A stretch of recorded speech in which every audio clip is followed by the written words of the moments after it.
갑자기 막 악보를 내려놓고 그래서 무슨 일인가 했더니 또 다른 연주가 있어서. 근데 이 실로폰 치는 것도 박자 맞춰서 치는 게 쉽지 않은데 아주 잘 감당하고, 그리고 또 우리 영진 형제가 열심히 하나님 앞에 찬양하는 모습만 봐도 천국에서 보는 모습 같습니다. 감사합니다.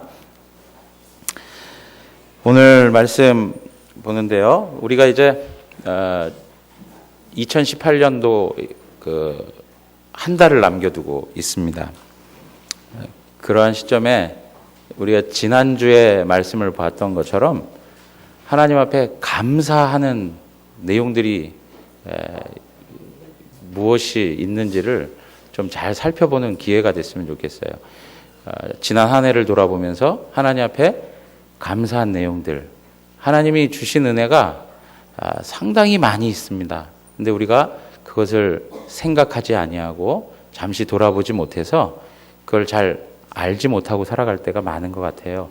그래서 이 한 달 감사하는 그러한 내용들을 이렇게 깨달을 수 있는 그런 시간들이 되었으면 좋겠습니다. 그러면서 이제 오늘 우리에게 또 한 가지 요구되어지는 것이 무엇이냐면, 한 해를 돌아보면서 우리 자신의 영적인 상태를 살피고 하나님 앞에서 회개해야 될 바가 무엇인가를 깨닫는 것도 참으로 귀한 일이라, 이렇게 생각이 되어집니다.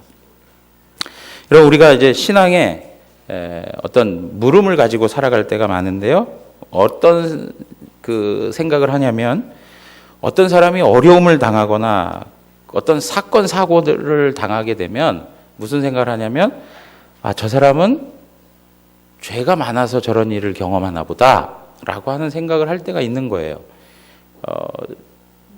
반대로 나는 지금 멀쩡한 거는 저 사람보다 더 의롭고 선하고 또 하나님이 봐주실 만한 그런 상태에 있기 때문에 하나님께서 나에게 이렇게 삶을 유지하도록 하시는 거 아닌가, 이런 생각을 하게 된다는 것이죠. 이제 이러한 생각들이 우리가 사는 시대에만 있는 게 아니고 예수님 당시에도 그런 생각을 하게 되었다는 것입니다. 오늘 말씀 보면 13장, 누가복음 13장 1절 가서 보시면, 그때 마침 두어 사람이 와서 이제 질문을 하죠. 빌라도가 어떤 갈릴리 사람들의 피를 그들의 제물에 섞은 일로 예수께 아뢰니, 그렇게 이야기합니다. 그러니까 무슨 이야기냐면, 빌라도가 갈릴리 사람들을 죽이고 그 피를 가지고 그들이 바칠 제사해야 될 제물에 그냥 섞어버린 거예요. 그러니까 하나님의 제사를 완전히 업신여긴 그런 일들이 있었다는 거예요. 그리고 정말 희생을 당한 그런 사람들의 모습을 거론하고 있는 것이죠. 이제 그러한 입장에서 예수님에게 묻는 것이죠. 저들은 우리보다 죄가 더 많아서 그런 일을 당하는 겁니까? 그런 내용들을 다 아시고 예수님께서 말씀하십니다. 2절에 가서 보시면, 대답하여 이르시되 너희는 이 갈릴리 사람들이 이같이 해 받음으로 다른 모든 갈릴리 사람보다 죄가 더 있는 줄 아느냐, 그렇게 얘기합니다. 너희 생각에 이렇게 희생당한 사람들이 훨씬 더 너희보다, 그렇지 않은 사람들보다 죄가 더 많기 때문에 이러한 희생을 당한 거라고 생각하느냐? 아니다 라고 이야기하는 거예요. 아니다.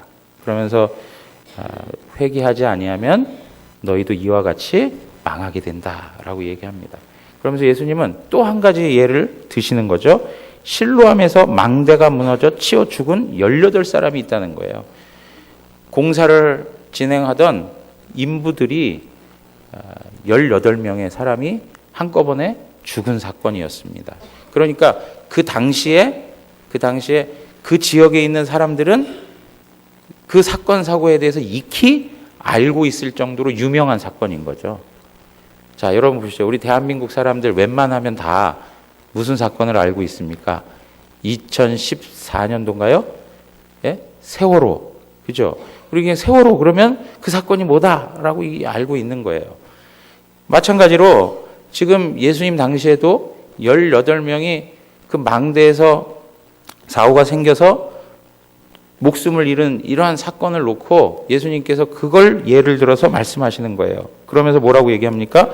그때 죽은 18사람이 예루살렘에 거한 다른 모든 사람보다 죄가 더 있는 줄 아느냐라고 이야기하는 거예요. 그러면서 5절에 보니까 또 똑같은 말씀하시죠. 3절에서 했던 말씀.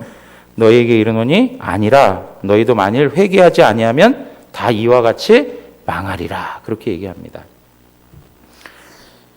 여러분, 지금 이 사람들, 예수님께 찾아와서 묻는 사람들은 그런 의식을 가지고 있었던 거예요. 자기들은 지금 아무 일을 경험하지 않고 살아가는 거는 사건, 사고를 당해서 고통을 당하고 어려움을 당하는 사람들보다 더 의로움을 가지고 있기 때문에, 선한 부분이 있었기 때문에 이렇게 자신들의 삶이 유지되고, 오히려 그렇게 어려움을 당한 사람들은 하나님으로부터 죄에 대한 심판을 받은 거 아니냐라고 하는 생각을 했다는 것이죠. 그런데 예수님께서는 이 일들을 통해서, 이 질문을 통해서 결국엔 뭘 지적하고 싶으신 거냐면, 너희들도, 이 질문을 하고 있는 너희들도 회개하지 아니하면 이와 같이 하나님의 심판을 받을 수밖에 없다. 너희들도 이러한 교만함을 가지고 있다는 것, 자기 의를 자랑하고 자기 의에 사로잡혀서 자기에게는 아무 문제가 없는 것처럼, 자기는 죄인이 아닌 것처럼 살아가는 인생들, 자기 자신이 얼마나 큰 죄인인지를 깨닫지 못하고 교만하게 자기 의를 뽐내가면서 살아가는 그 사람들에게도 하나님께서는 심판하신다. 하나님 아래에 죄 없는 인간이 없다라고 하는 것이죠. 그러면서 하시는 말씀이 뭐냐면 무화과 나무 비유를 들어서 말씀하고 있습니다. 13장 6절에서 9절부터 있는데요. 한번 같이 읽어보겠습니다. 6절에서 9절 교독하도록 하겠습니다. 제가 먼저 읽겠습니다. 이에 비유로 말씀하시되 한 사람이 포도원에 무화과 나무를 심은 것이 있더니 와서 그 열매를 구하였으나 얻지 못한지라.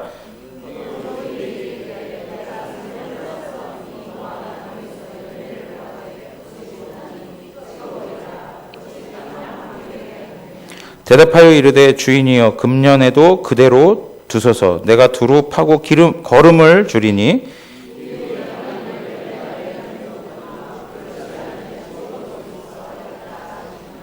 아멘. 여러분, 그러니까 오늘 누가복음 13장 6절에서 9절에 있는 말씀은 사실 위에 언급되어 있는 1절에서 5절에 있는 말씀과 관계되어서 이해를 해야 되는 거예요. 그 내용이 무엇입니까? 너희도 회개하지 않으면 망한다라고 하는 거예요. 너희도 죄인이고 너희도 하나님 앞에서 자기 의에 사로잡혀서 자기 교만 속에 살아가고 있는 인생이라면 하나님 앞에서 반드시 망하고야 만다. 그런데 지금 왜 심판이 오지 않느냐 이거예요. 목사님, 의인들은 고통을 당하고 어려움을 겪어가는 이런 과정 속에서도 악인들이라고 하는 사람들이 하나님으로부터 바로바로 심판을 당하고 형벌을 좀 받으면 속이라도 좀 시원하고 위로라도 좀 받을 텐데 그런 일도 없고 악인들은 악인들대로 잘 나가고 있는 거 아닙니까? 하나님 말씀대로 하나님이 공의로우시고 하나님이 정의로우신 분이라면 하나님께서 어떻게 그들을 좀 손봐 주셔야 되는 거 아닙니까? 회개하지 않으면 망한다며요. 그럼 망하는 꼴을 좀 보게 해줘야 되는 거 아닙니까? 이런 질문이 우리 안에 생겨나는 거예요. 그런데 오늘 예수님께서 뭐라고 말씀하시냐면 심판이 없는 게 아니고, 심판은 반드시 있다는 거예요. 심판이 없는 게 아니고 지금 심판을 어떻게 하신다고요? 유보하고 있다라고 말씀하고 있어요. 심판을 유보하고 있다. 오늘 비유의 말씀 속에서 무슨 말씀을 하고 있습니까? 무화과 나무를 심었습니다. 그런데 열매가 없습니다. 3년 동안 와서 기회를 주었는데 열매가 없습니다. 그러니까 주인이 뭐라고 그러냐면 땅만 버리면 안 된다. 이거 땅만 버릴 일이 뭐가 있냐? 찍어 버리자. 그렇게 얘기하는 것이죠. 그래서 포도원 지기가 뭐라고 그래요? 주인님, 1년만 더 놔둬 보십시오. 금년에도 좀 놔둬 보십시오. 제가 잘 해가지고 걸음도 주고 해서 한 번 더 기대를 좀 해보고 기다려보면 어떨까요? 하고 이야기하는 거예요. 그리고 나서 만일 그 후에 열매가 없으면 찍어버리시죠. 예. 여러분 보십시오. 찍히는 날이 반드시 있다는 것을 이야기하고 있어요. 그렇지만 3년이라고 하는 시간을 기다렸고 또 1년이라고 하는 시간을 주면서 기다리고 있어요. 뭐 하도록요? 회개의 열매를 맺을 수 있도록. 회개의 열매를 맺을 수 있도록 기다리고 있는 거예요.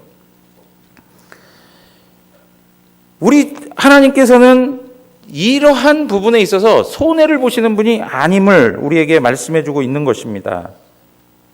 여러분, 오늘 주인이 이야기했던 것처럼 어떻게 땅만 버리고 있냐? 라고 하는 이야기. 이것이 바로 하나님의 관점이죠. 이걸 어떻게 그냥 내버려 두고 있어? 빨리 제거해야지. 라고 하는 하나님의 심판의 어떤 의지, 이런 것들이 여기 다 담겨 있는 것입니다. 이러한 부분에서 하나님의 심판은 언제 우리에게 다가올지 몰라요. 한순간에 우리에게 하나님의 심판이 다가오는 거예요. 여러분, 시편 73편에 가서 보시면은요, 시편 73편은 이런 이야기를 합니다. 악인들이 더 형통하는 거예요. 세상을 살아가면서 하나님 앞에 선하고 정직한 사람들에게 하나님이 복을 주시는지 알고 살아가요.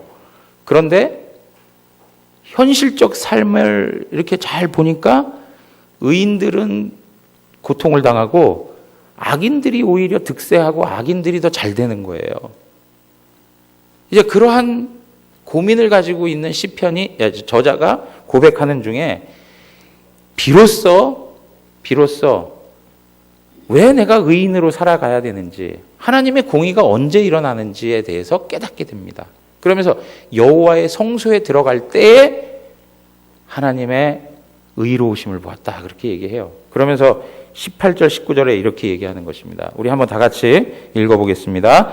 주께서 참으로 그들을 미끄러운 곳에 두시며 파멸에 던지시니 그들이 어찌하여 그리 갑자기 황폐되었는가? 놀랄 정도로 그들은 전멸하였나이다. 여러분 보십시오. 참으로 그들을 미끄러운 곳에 두셨다. 그래서 한순간에 파멸에 던지신다. 그리 갑자기 어떻게 황폐되었는지, 졸지에 망해버리는, 한순간에 망해버리는 그런 일들이 생겨났다는 거예요. 그들이 가졌던 돈과 보석과 몸을 치장하고 화려했던 모든 액세서리, 이런 것들이 아무런 효과도 없이, 그런 가치도 없이 한 인생이 한순간에 그냥 폭망해버리는 거예요. 완전히 망해버리는 거예요. 하나님께서 우리를 미끄러운 곳에 두셨다. 한순간 잘못 디디면 그냥 완전히 벌러덩하고 자빠져서 일어날 수 없는 그러한 형편에 우리가 놓이게 될 때가 있다는 거예요. 여러분, 요나단 에드워즈가 뭐라고 얘기했냐면, 우리 인생은 뭐가 같냐면 거미줄과 같다, 그렇게 얘기했어요. 거미줄. 여러분, 여자 화장실인데 들어가다 보면 왼쪽에 거미줄 보신 분 있으세요? 우리 청년들을 봤어요. 우리 자매들, 그죠? 거미줄을 이렇게 쭉 치고 있어요. 자, 그 거미줄이요, 우리 아이들이 가서 빗자루 갖고 이렇게 툭 쳐도 그냥 다 제거됩니다. 우리가 길목을 나서다가 어디 거미줄 있으면 어떻게 합니까? 그냥 손으로 그냥 몇 번 이렇게 하고 지나가시잖아요. 그러면 거미줄이 그냥 한순간에 다 사라져 버리는 거예요. 여러분, 우리 인생이라는 것이 하나님 앞에 그럴 수 있다는 거예요. 거미줄 그 정도밖에는 되지 않는 우리의 연약함이 있는 거예요. 그거에 하나님께서 그냥 한번 손 대시면 그냥 훅 하고 없어지는 거예요. 하나님의 심판이 있다는 거죠. 하나님의 화살이 우리의 영혼을 겨냥하고 우리에게 지금 날아오고 있는 것일 수도 있어요. 그런데 지금 현재적 입장에서 나는 아무 상관없습니다. 나는 태평합니다. 나는 안전합니다. 나는 살만합니다. 나는 무고합니다. 나는 행복합니다. 이렇게 말할 수 없는 거예요. 여러분 보십시오. 이스라엘 백성들이 그 타락의 시대를 경험하면서도 하나님 앞에 깨닫지 못하고 끊임없이 안전하다 하는 거짓 선지자들의 말을 들으면서 자신들의 영혼이 안전한 것처럼 생각하고 살았어요. 하나님을 향한 예배가 있었고 하나님 앞에 드려지는 성전이 있었어요. 하나님의 임재가 있는 성전이 있었던 것이죠. 하나님의 이름으로 일컬어지는 그 성전이 있었어요. 하나님이 과연 이거를 무너뜨려? 생각할 수 없는 일들이었습니다. 그런데 어떻게 하십니까? 하나님의 화살은 그냥 빠른 속도로 날라서 이스라엘 그 심장을 꿰뚫고 가는 것이죠. 그래서 어떻게 되었습니까? 그들에게 있어서는 전혀 상상할 수 없었던 일들이 이스라엘 백성들 역사 가운데 나타나는 거예요. 이것이 바로 하나님께서 우리에게 말씀하시는 경고의 메시지인 거예요. 사랑하는 성도 여러분, 예수님께서 우리에게 원하는 것이 무엇이냐 이거예요. 이 말씀을 통해서 예수님께서 우리에게 원하시는 게 뭐냐? 회개하라라고 하는 거예요. 회개하라. 천국은 죄 없는 자들이 가는 게 아니고 회개하는 자들이 가는 곳입니다. 여러분 믿으십니까? 죄 없는 자들이 가는 게 아니고 회개한 자들이 가는 거예요. 천국은. 우리가 회개를 요구받고 있습니다. 왜 그러냐? 자, 여러분 우리가 회개 그러면 제가 몇 차례에도 말씀드린 적이 있지만 회개 기도하는 게 회개라고 생각해요. 하나님 제가 뭐 잘못했습니다. 용서해 주세요. 그냥 말로 이렇게 하고 끝나면 그게 회개라고 생각해요. 천주교인들처럼 신부님한테 찾아가서 고해성사하는 그 자체가 회개라고 생각하는 것처럼 우리가 그냥 하나님 앞에 무릎 꿇고 그냥 입으로 내가 잘못한 거에 대해서 고백하면 그걸로 회개가 된 거라고 생각한단 말이에요. 그런데 회개라고 하는 것이 무엇이냐?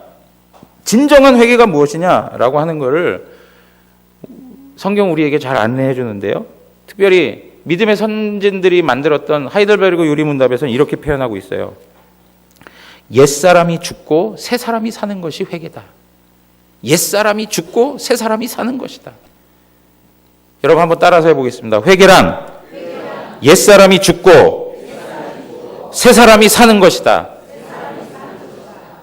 옛사람이 죽고 새 사람이 사는 거예요.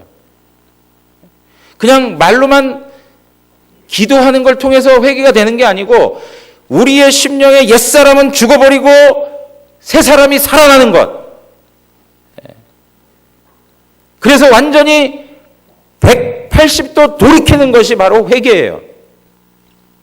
세상을 향해 달려갔던 그 발걸음이 이제는 예수 그리스도의 십자가를 향하여 가는 거예요. 회개예요. 완전히 돌이키는 게 회개인 거예요. 로마서 6장으로 가서 한번 보세요. 로마서 6장으로 가서 보시면 6장 6절에 가서 우리가 알거니와 우리의 옛사람이 예수와 함께 십자가에 못 박힌 것은 그렇게 얘기합니다. 우리의 옛사람이 예수와 함께 어떻게 됐다고요? 십자가에 못 박혔다. 그렇게 얘기합니다. 옛 자아가 십자가에 못 박히는 거예요. 못 박혀서 어떻게 되는 겁니까? 죽는 거예요. 죽는 거. 8절 가서 보십시오. 만일 우리가 그리스도와 함께 죽었으면 그렇게 얘기해요. 또한 그와 함께 살 줄 믿노니. 그리스도와 함께 죽었다라고 이야기하고 있어요. 죽었다. 11절 우리 다 같이 한번 읽겠습니다. 11절 다 같이 읽습니다. 이와 같이 너희도 너희 자신을 죄에 대하여는 죽은 자요 그리스도 예수 안에서 하나님께 대하여는 살아있는 자로 여길지어다. 아멘.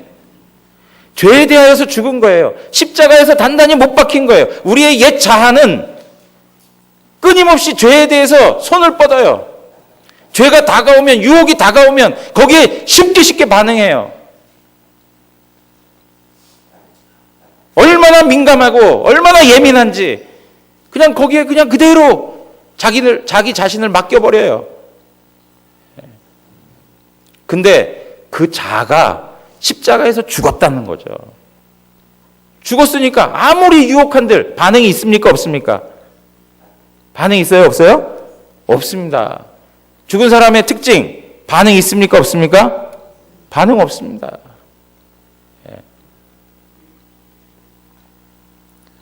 죄에 대하여 죽은 거예요.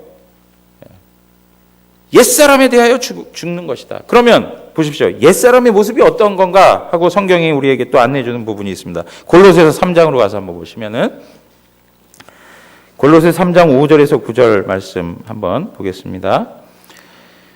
5절 제가 읽겠습니다. 그러므로 땅에 있는 지체를 죽이라. 곧 음란과 부정과 사욕과 악한 정욕과 탐심이니 탐심은 우상숭배니라. 이것들로 말미암아 하나님의 진노가 임하느니라. 여러분, 하나님의 심판이 임한다는 거예요. 음란과 부정과 사욕과 악한 정욕과 탐심은 우상숭배. 이러한 것들이 있을 때 하나님의 진노가 임한다. 너희도 전에 그 가운데 살 때는 그 가운데 행하였으나 이제는 너희가 이 모든 것을 벗어버리라. 곧 분함과 노여움과 악의와 비방과 너희 입에 부끄러운 말이라. 9절 다 같이 한번 읽겠습니다. 9절입니다. 너희가 서로 거짓말을 하지 말라. 옛사람과 그 행위를 벗어버리고. 옛사람과 그 행위가 무엇이에요? 위에서 얘기한 내용들이에요. 전부. 음란한 것, 부정한 것, 사욕과 악한 정욕과 탐심, 우상숭배, 분함과 노여움과 악의와 비방과 부끄러운 말들, 거짓된 말들, 이 모든 것들이 전부 옛사람이 가지고 있는 모습들이라는 거예요. 옛사람의 옷을 입고 있는 거예요. 이걸 어떻게 하라고요? 벗어버리라는 거예요. 벗어버려라. 이걸 벗어버리기 위해서 지금 좀 전에 읽었던 말씀처럼 로마서 6장에서 뭘 얘기하는 거예요? 죽으라는 거예요. 죽으라는 거. 그렇지 않으면 어떻게 됩니까? 이런 것은 결과적으로 우리에게 뭘 줄 수밖에 없습니까? 하나님의 진노밖에는 임할 게 없다는 거예요. 하나님의 진노.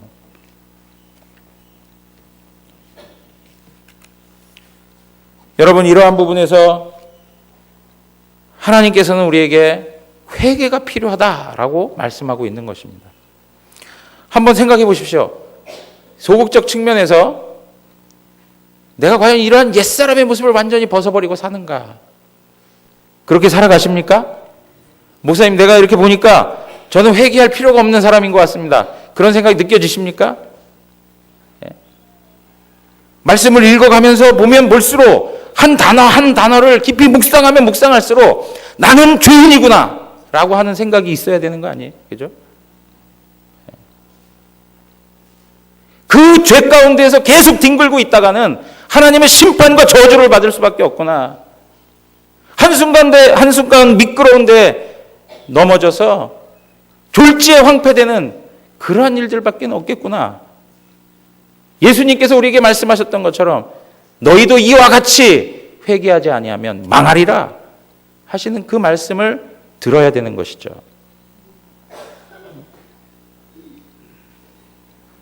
그러면서 뭐라고 얘기합니까? 하이델베르그 요리문답에서는 좀 전에 말씀드린 것처럼 옛사람은 죽고 새 사람으로 사는 것이다 그랬습니다.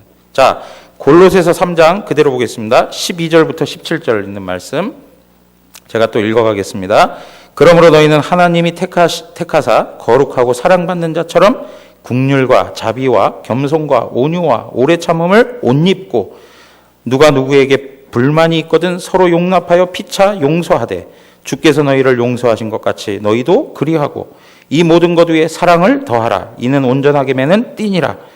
그리스도의 평강이 너희 마음을 주장하게 하라. 너희는 평강을 위하여 한 몸으로 부르심을 받았나니 너희는 또한 감사하는 자가 되라. 그리스도의 말씀이 너희 속에 풍성히 거하여 모든 지혜로 피차 가르치며 권면하고 시와 찬송과 신령한 노래를 부르며 감사하는 마음으로 하나님을 찬양하고 또 무엇을 하든지 말에나 일에나 다 주 예수의 이름으로 하고 그를 힘입어 하나님 아버지께 감사하라. 여러분, 여기에 하나님의 새 사람으로서 입는 삶의 방식이 무엇입니까? 자, 골로새서 3장 10절 한번 찾아보겠습니다. 10절. 스크린에 없습니다.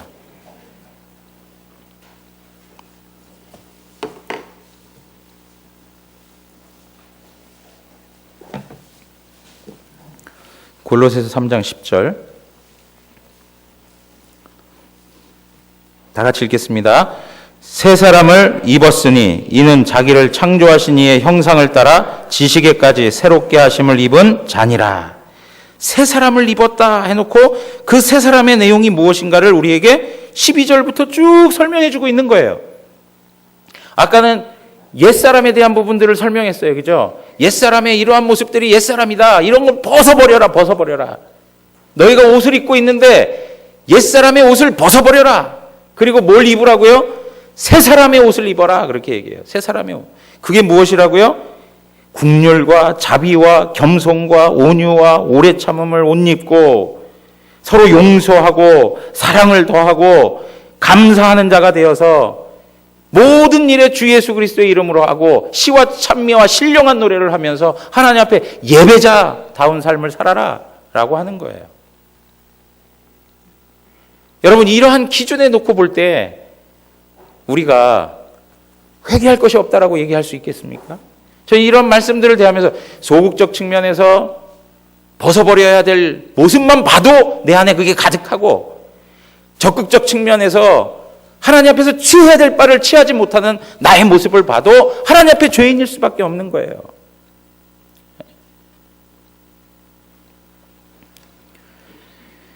이러한 부분에 있어서 우리가 하나님 앞에서 회개해야 마땅한 인생이라는 거예요. 매일매일의 삶에서 하나님 앞에 건강한 하나님이 원하시고 기뻐하시는 신앙의 내용들을 가지고 살아가는 성도라면 하나님 앞에서 한순간도 회개를 놓쳐서는 안 되는 거예요. 그렇기 때문에 우리가 예수 그리스도 없이는 살 수 없다는 고백을 하는 것이죠. 우리에게 여전히 죄악의 모습들이 있고 하나님 앞에서 해결되지 아니하는 우리의 죄성과 또 더 적극적으로 하나님의 거룩한 옷을 입어 나가지 못하는 우리의 모습이 있기 때문에 우리는 다시 한번 그리스도의 의를 덧입기 위해서 예수 그리스도의 은혜 앞에 나갈 수밖에 없는 것입니다. 사랑하는 성도 여러분, 우리 모든 대구 영화교회 성도님들은 매일의 삶에서 새롭게 주시는 하나님의 은혜로 우리가 살아가는 능력을 공급받기를 원합니다. 그것이 무엇을 통해서 일어납니까? 예수님의 십자가의 능력에서 나타나는 거예요. 예수 그리스도의 십자가를 보면 나의 죄인됨을 철저하게 발견할 수밖에 없는 거예요. 그 십자가 앞에서 나는 의인이라고, 난 죄가 없다고, 난 저 사람보다 더 나은 사람이라고 감히 얘기할 수 있는 사람이 어디 있겠습니까? 예수 그리스도의 십자가 앞에서 정말 겸손한 심령으로 하나님의 은혜를 구하는 그러한 통회하고 또 가난하고 정말 하나님 앞에서 겸손한 심령을 가진 자를 하나님께서 만나 주시는 거예요. 여러분, 이러한 부분에 있어서 우리가 그러면 십자가에서 옛사람은 죽고 새사람으로 사는데 옛사람이 죽고 새사람으로 사는 것 가운데 그 마음의 태도가 어떠한가를 우리에게 잘 설명을 해줍니다. 그 하이델베르그 유리문답에서는 뭐라고 얘기하냐면 옛사람이 죽는 것은 무엇이냐면 우리의 죄를 마음으로 슬퍼하고 미워하고 피하는 것이다 그랬어요. 죄를 슬퍼하고 죄를 미워하고 죄를 피하는 것이다 그렇게 얘기하고 있어요. 여러분, 우리가 죄에 대해서 생각할 때 우리 마음에 이런 마음이 생겨나야 된다는 거예요. 슬픔의 감정들. 죄 지으면 하나님 앞에서 슬퍼할 수 있어야 되는 거예요. 그런 마음이 완전히 다 배제된 채 내가 하나님 잘못했습니다 하는 거 하나님 앞에 아무 의미가 없는 거예요. 내 마음 가운데 슬픔이 생겨나야 돼요. 그리고 그 죄를 미워하는 마음이 생겨나야 돼요. 내가 가장 증오하는 어떠한 대상이 있는지 모르겠지만 그런 대상보다 더 심각하게 죄에 대해서 미워하는 그 마음이 생겨나야 되는 거예요. 우리가 돈이라도 잃으면 슬퍼가지고 얼마나 하나님 앞에서 한탄하면서 울부짖습니까? 가정 식구들 가운데 건강을 잃으면 우리가 원하는 거 바라는 대로 되지 않으면 얼마나 그 마음에 대해서 슬픔의 감정들을 가지고 하나님 앞에 나갑니까? 그런데 우리가 죄에 대해서 그 마음을 가지지 못하고 살아간단 말이에요. 가장 심각하게 우리가 죄에 대한 마음에 정말 슬픔의 마음을 가져야 되고 그리고 그것에 대해서 정말 혐오스러울 정도로 죄를 미워해야 되는 거예요. 죄라면 치가 떨린다라고 하는 그런 각오가 있어야 된다는 거예요. 우리가 이러한 신앙의 고백들이 우리의 기도 속에, 우리의 삶의 내용 속에 얼마나 자리 잡고 있는가 하는 것들을 하나님 앞에 생각해야죠. 여러분 한번 생각해 보십시오. 내가 죄 때문에 밤잠을 못 자가면서 하나님 앞에서 가슴을 치면서 슬퍼하고 그 죄를 증오하고 미워하고 이를 박박 깔면서 이 죄에 대해서 내가 가만히 두지 않겠노라고 말이지. 주님 좀 도와달라고 그러한 치열한 기도를 얼마나 해봤습니까? 그리고 그 죄에 대해서 이제는 조금도 눈도 맞추고 싶지 않고 손이라도 잡고 싶지 않다고 피하는 그러한 태도가 우리 안에 얼마나 있었느냐 이거죠. 그러한 마음을 가지고 하나님 앞에 엎드렸던 사람이 누구냐면 다윗이었습니다. 시편 51편으로 가서 한번 보실까요?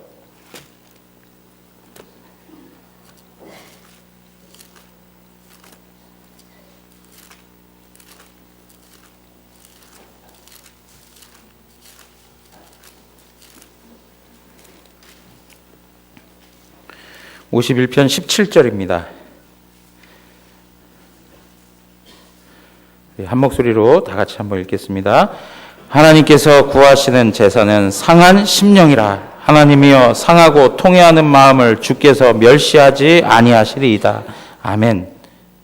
하나님이 찾으시고 하나님 원하시는 제사는 뭐라고요? 상한 심령이에요. 하나님 앞에 상한 마음 가지고 와서 내 영혼에 그 갈급함 가지고 와서 하나님 앞에 나아가는, 하나님 은혜가 필요하다고 간구하는 그 심령, 그 심령을 하나님이 원하신다는 거예요. 그러면서 뭐라고 얘기합니까? 하나님이여 상하고 통회하는 마음을 주께서 멸시하지 아니하십니다. 통회 자복하는 마음이 있어야 된다. 다윗의 마음은 그렇게 움직였던 거예요. 그런데 여러분 보세요. 회개하다 보면은요, 이러한 슬픔의 감정만 있는 게 아니고요. 이제 좀 전에 말씀드렸죠. 옛사람이 죽고 새 사람이 산다 그럴 때 새 사람이 사는 게 뭐냐면 우리 안에 기쁨이 생겨나면서 그리고 하나님 말씀을 즐거워하고 하나님 말씀을 사랑하는 마음이 생겨나는 거예요. 그게 바로 새 사람을 입은 사람들이 가지고 있는 마음의 상태인 거예요.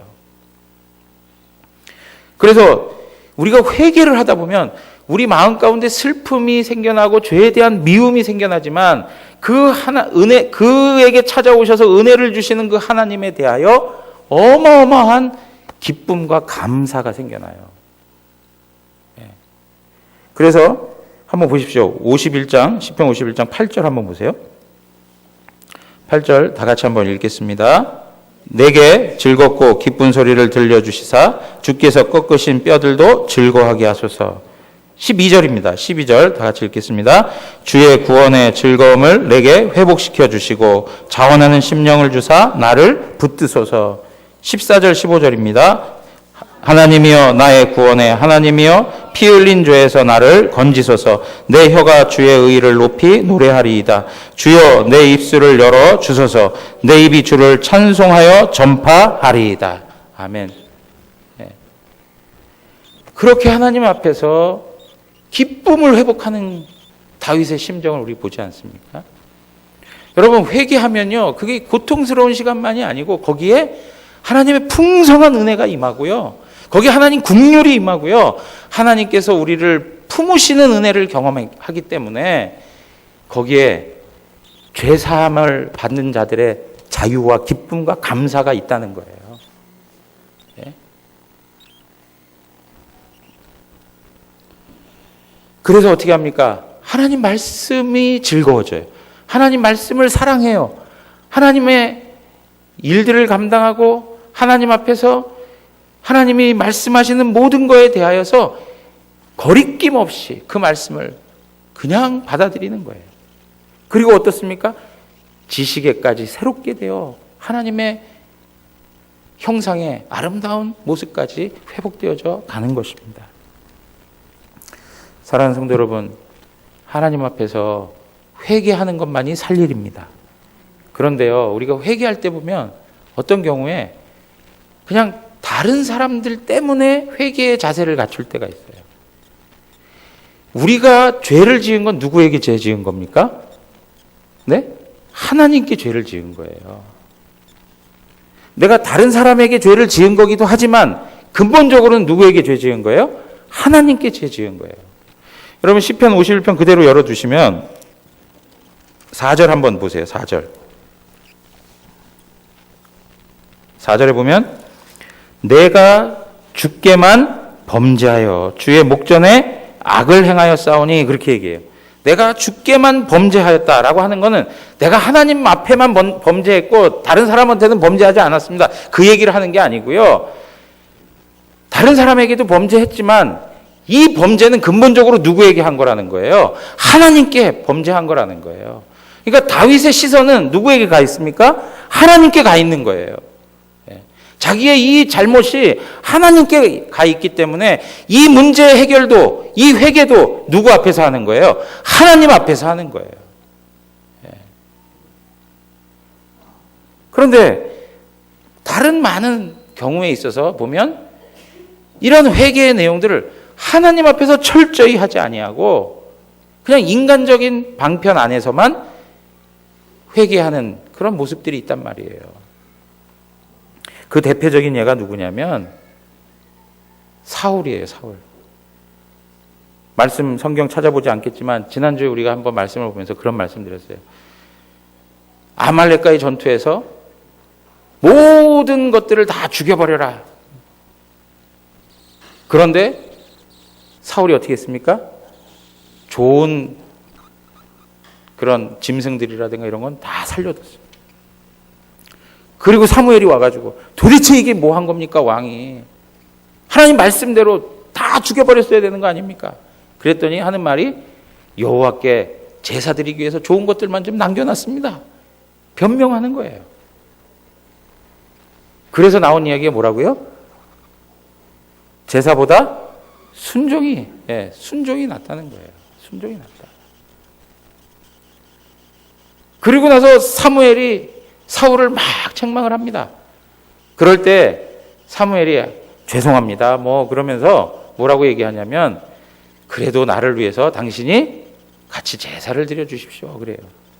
그러면서 뭐라고 표현하냐면 주변에 있는 많은 사람들 앞에서 자기를 높여 주십시오라고 얘기합니다. 그러니까 사울의 문제점은 항상 그 안목이 누구에게 고정되어 있습니까? 일반 사람들에게 고정되어 있는 거예요.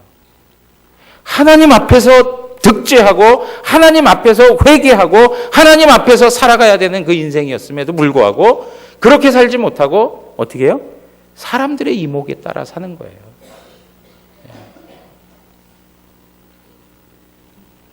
여러분, 사람들이 가지고 있는 기준이라는 건 절대적이지 않습니다. 항상 변합니다. 그러나 다윗의 고백은 하나님의 절대성 앞에서 자기 자신을 내어놓고 하나님 앞에 회개할 바를 회개하는 거예요. 사랑하는 성도 여러분, 우리가 세상이 아무리 바뀌어가서 우리의 도덕적이고 윤리적 수준이 낮아져도 우리 하나님의 사람들만큼은 하나님의 기준을 가지고 우리 자신을 살펴야 되는 것입니다. 하나님께서 그러한 사람들을 부르신단 말이죠. 그런 사람들을 하나님 나라를 위해 쓰시는 거예요. 하나님과의 관계가 중요합니다.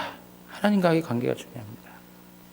사랑하는 성도 여러분, 오늘 우리가 이 말씀을 다시 한번 생각하면서 우리에게 회개가 필요하다는 것을 인식하시고 이 12월 한 달, 이제 12월로 들어가게 되는데요. 이 한 달 동안 지나온 삶의 과정 속에 하나님이 주신 은혜들에 대해서 감사하고요. 그러면서 또 한편 하나님 앞에서 우리가 불순종했던 것들, 하나님 말씀 앞에 온전한 순종으로 나가지 못했던 것들, 특별히 우리 교회 가운데 주셨던 것처럼 성령이 하나 되게 하신 것을 심써 지키라고 하셨는데 그 부분에서 우리가 부족했던 부분들이 있다면 하나님 앞에 회개하고 또 우리 가정 속에서 남편으로서 아내로서 자식으로 부모로서 하나님 앞에서 합당하지 못한 삶의 내용들을 살아오고 있었다면 그 모든 것들을 하나님 앞에서 잘 깨닫고 옛사람을 죽이고 새 사람을 입는, 새 사람을 사는 그런 회개의 아름다운 모습들이 우리 가운데 나타나기를 원합니다. 그래야만 살아갈 수 있습니다. 그렇지 않으면 우리도 어떠한 한순간에 졸지에 황폐되는 그러한 일들이 생겨날 수 있습니다. 사랑하는 성도 여러분, 하나님을 경외하십시오. 그리고 그 앞에서 겸손하십시오. 오늘도 우리 자신을 보시면서 죄인임을 고백하고 깨달으십시오. 하나님 중심으로 살지 못한 것, 하나님 말씀대로 순종하지 못한 것, 하나님의 말씀의 정신을 놓치고 세속적이고 세상적인 가치들을 가지고 살아왔던 모든 것들, 이런 모든 것들을 하나님 앞에서 정리하시면서 하나님이 받으실 만한 거룩한 백성으로 더욱더 세워지는 우리 대구 영안교회 모든 성도님들 되시기를 주님의 이름으로 축원합니다. 다 같이 일어나겠습니다. 일어나서 찬양 고백하고 기도하겠습니다.